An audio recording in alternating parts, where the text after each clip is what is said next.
Salam sepak bola, teman-teman netizen atau warganet yang saya hormati semuanya. Selamat bergabung kembali ke konten terbaru dari channel YouTube Triple B. Dan di konten terbaru hari ini saya ingin memberikan analisa dari pertandingan Liga 1 antara Persija Jakarta versus Persebaya Surabaya yang berakhir untuk kemenangan Persija Jakarta dengan skor tipis 1-0. Dengan hasil akhir ini berarti Persija Jakarta meraih kemenangan kedua mereka di awal musim ini dan sejauh ini belum terkalahkan ketika bermain sebagai tuan rumah. Sedangkan bagi Persebaya Surabaya dengan kekalahan ini berarti dalam 4 pertandingan terakhir Persebaya tidak bisa meraih kemenangan. Dan kalau bagi saya teman-teman, pertandingan semalam berjalan sangat seru karena dua tim ini mengandalkan strategi menyerang. Walaupun di babak pertama Persebaya Surabaya lebih fokus dalam bertahan dan memakai taktik counter attack. Tetapi di babak pertama Persebaya berani keluar menyerang dan juga menyulitkan para pemain Persija Jakarta yang berada di pertahanan, bahkan bisa menciptakan beberapa peluang yang berbahaya. Padahal Persebaya Surabaya bermain dengan 10 pemain untuk waktu yang cukup lama. Kok bisa seperti itu teman-teman? Nah, nanti saya jelaskan. Tapi pertama-tama saya ingin berterima kasih kepada teman-teman yang mendukung kemajuan dari channel YouTube Bola Bung Binder karena hingga hari ini jumlah subscriber telah melewati 712.000. Luar biasa dukungan yang teman-teman berikan. Dan saya harapkan dukungan dari teman-teman akan tetap konsisten dan seperti biasa. Saya akan selalu memberikan analisa secara logis, pakai akal sehat dan tentunya fair. Maka itu seperti yang saya selalu katakan bahwa sekali saya netral, maka saya akan tetap netral teman-teman. Anyway, yang menarik dari pertandingan semalam bahwa dua tim ini kehilangan banyak pemain pilar mereka ya teman-teman.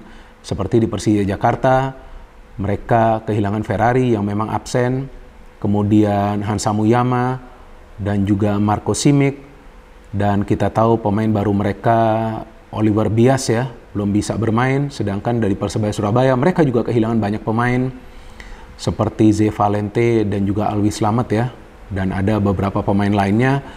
Tapi yang uniknya pertandingan tetap berjalan seru ya teman-teman, karena memang dua tim ini mengandalkan konsep permainan dari masing-masing pelatih.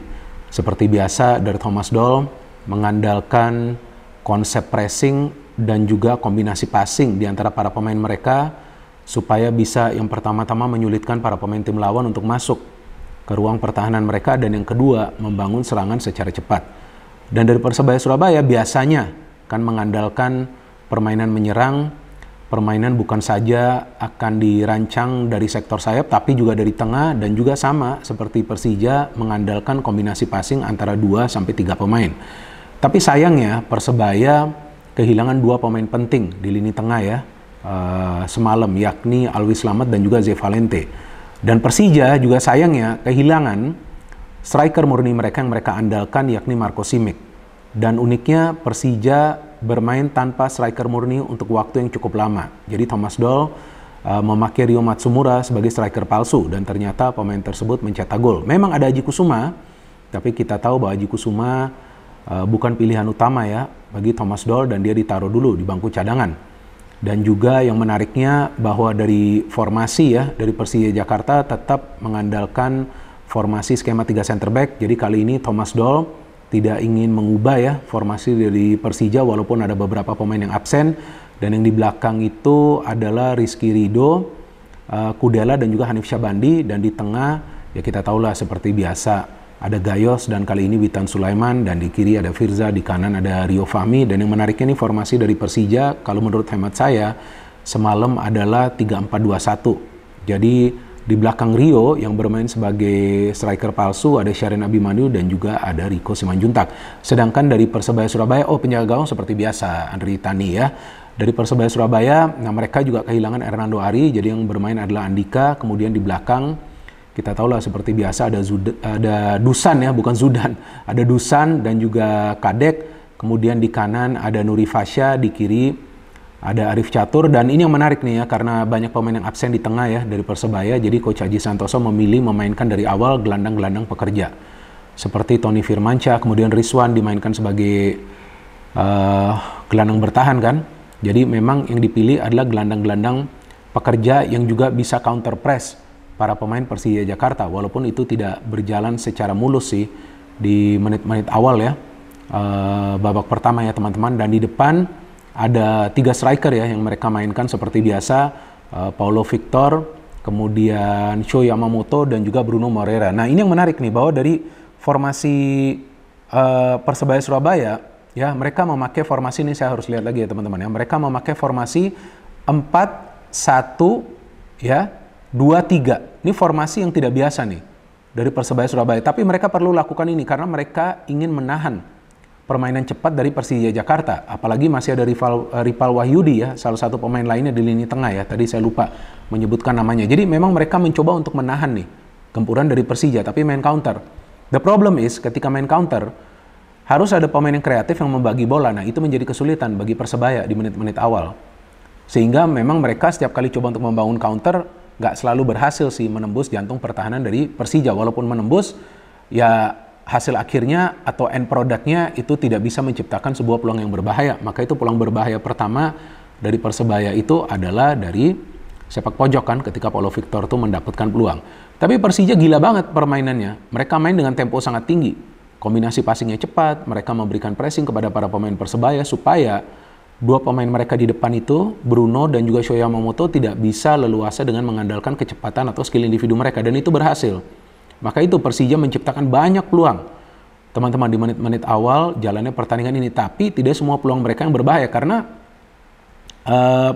pertahanan dari Persebaya ini fokus pada zona marking, jadi menutup daerah. Nah, ini menyulitkan juga para pemain Persija untuk mendapatkan waktu dalam mengeksekusi peluang yang mereka dapat. Maka itu tampak mereka terburu-buru ketika mendapatkan peluang.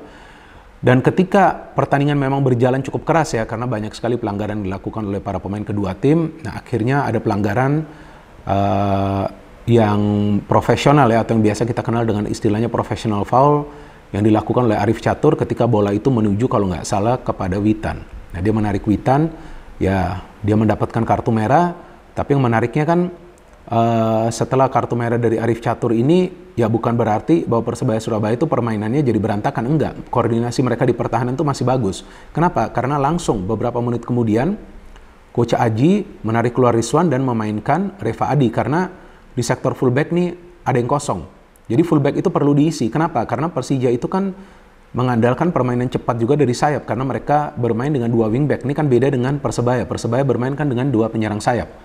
Nah, jadi ini beda banget nih strateginya. Kalau Persija akan membangun serangan melalui dua wingback mereka yang juga bisa memberikan crossing, tapi Persebaya akan bermain lebih direct karena mereka punya 2 penyerang sayap. Dan akhirnya Persija bisa mencetak gol. Ini indah banget sih golnya, karena umpan dari Syahrin Abimanyu disontek saja oleh Witan dan di sana ada Rio. Nah, tampaknya para pemain Persebaya kali ini tidak melihat pergerakan dari Rio yang masuk dari blind side atau sudut yang tidak terlihat, dan dia bisa melakukan eksekusi yang sempurna. Sudah unggul 1-0, Persija ngepres terus karena 1-0 itu kan belum aman. Tapi saya melihat para pemain Persebaya bisa memberikan counter pressing. Nah, setelah tertinggal tampak jelas para pemain Persebaya itu justru mentalnya semakin kuat, bukan turun. Biasa tim itu ketika sudah tertinggal kan kemungkinan turun, tapi mereka semakin kuat. Kenapa? Mereka harus memberikan counter press kepada para pemain Persija. Namun di sisi lainnya kita melihat para pemain Persija masih berbahaya dengan pressing mereka dan juga permainan cepat. Jadi saya melihat kali ini Thomas Doll menginstruksikan para pemainnya pokoknya jangan membuang-buang waktu terlalu lama untuk bermain dengan banyak gaya. Jangan terlalu lama menguasai bola, tapi cepat memberikan bola itu ke jantung pertahanan dari Persebaya. Maka itu permainan dari Persija terlihat sangat dinamis di pertandingan semalam. Namun sebaliknya seperti yang tadi saya katakan, Persebaya juga berani main counter press. Itu yang membuat pertandingan semalam itu seru. Padahal Persebaya itu sudah bermain dengan 10 pemain ya sejak menit ke-29 atau 30, dan Persija mencetak gol itu di menit ke-39 kalau nggak salah. Tapi Persebaya masih coba untuk menyamakan kedudukan, apalagi di babak kedua. Nah, kok bisa di babak kedua permainan dari Persebaya lebih baik? Karena ada masuknya 2 gelandang kreatif. Ya, ada Muhammad Iqbal dan juga salah satunya adalah Andre Octaviansyah. Nah, mereka ini pergerakannya sangat berbahaya. Nah, itu coba di counter oleh Thomas Doll dengan memainkan Raihan. Nah, Raihan ini kan bagus banget ya permainannya, dan juga Aji Kusuma. Karena dia perlu kecepatan nih, supaya para pemain Persebaya juga harus bisa recover cepat. Dengan mengandalkan pemain-pemain yang cepat, tentu itu akan memungkinkan Persija Jakarta untuk membangun proses serangan yang cepat. Ya, dan terbukti kan, Raihan mendapatkan peluang, Aji Kusuma mendapatkan peluang, bahkan Rio pun mendapatkan peluang ketika dia menerima umpan dari Raihan. Dan kita bisa melihat bahwa para pemain Persebaya, walaupun mereka sudah tertinggal, walaupun mereka bermain dengan 10 pemain, tetapi keberanian dari para pemain mereka perlu diacungi jempol. Karena mereka bermain di kandang tim lawan, bermain di Stadion GBK, yang kita tahu tidak mudah untuk mengalahkan Persija di kandang tersebut, di stadion tersebut. Ya, tapi lihatlah, mental dari para pemain Persebaya itu gak down. Ya, sayangnya di pertandingan ini mereka tidak full tim. Sebaliknya dari Persija juga, walaupun mereka sudah bermain dinamis, sudah bermain rapi, sudah bermain dengan tempo tinggi, sayangnya mereka kehilangan Marco Simic. Jadi, memang banyak peluang yang Persija dapat itu tidak semuanya on target. Tapi, at the end, Persija masih bisa meraih kemenangan karena juga ada beberapa save yang dilakukan oleh Andri Tani. Jadi, memang pertandingan semalam itu sangat seru, teman-teman, dan membuktikan bahwa kalau seorang pelatih itu punya konsep, maka mau timnya itu bermain dengan 10 pemain, mau timnya itu tidak bermain full tim, tapi tetap permainan mereka akan terlihat rapi. Kenapa? Karena ya konsep dari pelatih itu yang harus jalan.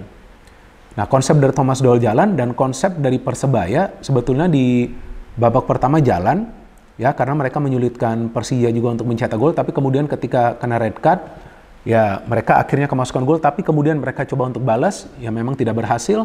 Namun paling tidak kita bisa melihat bahwa dua tim semalam berani bermain menyerang, dan itu yang membuat pertandingan Liga 1 semalam berjalan sangat amat seru, teman-teman. Kalau bagi saya, teman-teman, man of the match di pertandingan semalam adalah Witan Sulaiman. Dia bekerja sangat amat keras, bagus sekali ini pemain, dan seperti yang saya katakan di konten sebelumnya, perlahan-lahan ya dia mulai mendapatkan formnya kembali. Jadi ya well done for Persija, mereka kembali meraih kemenangan. Ini kemenangan yang penting setelah sebelumnya mereka kalah lawan Persita Tangerang, dan bagi Persebaya Surabaya ya mereka harus cepat bangkit. Ya intinya bagi Persebaya, koordinasi di pertahanan ya harus lebih rapi, jangan sampai kecolongan dengan pergerakan tanpa bola dari para pemain tim lawan. Dan yang kedua, ketika menyerang, nah nanti ketika Zé Valente sudah bermain, Alwi Slamet sudah bermain, atau pemain lain yang bermain seperti Andre atau juga Iqbal, nah ini pembagian bolanya nih kalau bisa lebih progresif ke depan. Dan juga jangan terfokus untuk membagi bola kepada Shaw atau juga kepada Bruno terus, tapi juga coba memberikan bola itu langsung kepada Paulo Victor. Jadi kita tunggu saja, teman-teman, pertandingan selanjutnya dari dua tim ini yang saya yakin akan tetap berjalan seru seperti pertandingan semalam. Kalau nggak salah nanti Persija main away ya ke PSS Sleman, ya itu juga pertandingan yang besar. No hate, no politics, only football. Salam sepak bola.